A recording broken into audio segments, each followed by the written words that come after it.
Happy Thursday, everyone. I am just coming on for a minute to talk a little bit about how to implement and execute a better broadband project for your rural area. I have gotten many questions about that. Well, let me stop right there and reintroduce myself in case somebody's watching the video that I don't know. I'm Danielle Bray, the founder of Everlasting Vessels, Inc. And going back. So, starting a broadband project for your rural area, it does take a lot of research. It takes a lot of being able to go to different meetings to understand different pieces. It takes being able to work with subject matter experts, because there's going to be many pieces of the project you're not going to understand.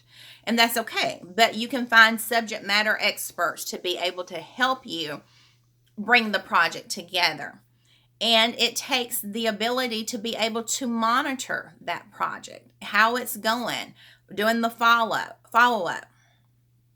So, like I said, I've had many questions about, how do I do this? How do I get better broadband? And many times people are not able to take on these type of projects because it takes many hours. It takes many hours from research to testing to, again, going to meetings, again, working with people, subject matter experts to help you build out and understand what's available.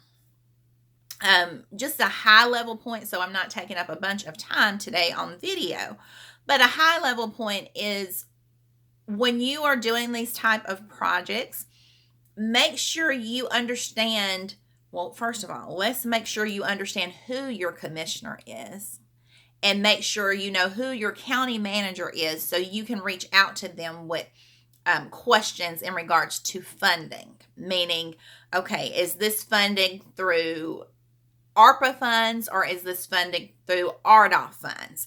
And that will help you decide who you need to contact as well. So that's the piece about funding. When it gets to the project itself, you're going to need to understand where are your nearest fiber connections. It's amazing because many times in these rural areas, fiber connections might only be 5 miles away. So you'll need to understand that. And you'll need to understand who is the vendor that is tied to that fiber connection.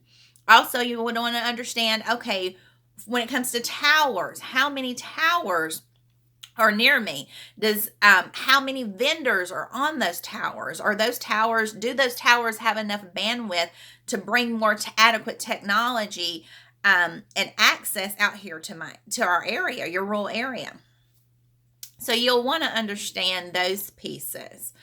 And lastly, I will just give this little tidbit when it comes to rural technology. There are many moving parts. I'm going to give the example here. We are in the area of Chubtown. They call it Chubtown, is the area that we are in. However, we have a zip code of 30124, which is Cave Spring. Unfortunately, things that they get in Cave Spring, the inner city of Cave Spring, even though it's a small town, they get more things than we do out in the rural areas. And so many times people are like, well, how can they have technology in their area and we don't have it here? Well, you'll find that across the board in many areas. That's just the way it is. That they don't have rural areas just don't have certain things. And you will find that when it comes from a governance or representative type protocol, you will understand that your protocols are different.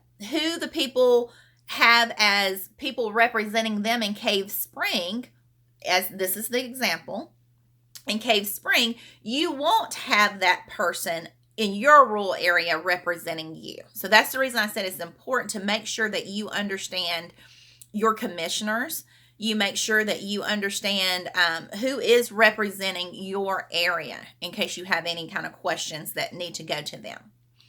So that is just a little tidbit about technology in rural areas. And if you would like to implement that type of project in your area, again, it is a lot of moving parts, but all things are possible if you're willing to give your time. Time is money. So it is a project that it takes a great deal of time, but it will help your entire community, not just you. So that is just it for today. If you have any questions, you can feel free to reach out to us, and you just message us at on our Facebook page. I hope you have a great day.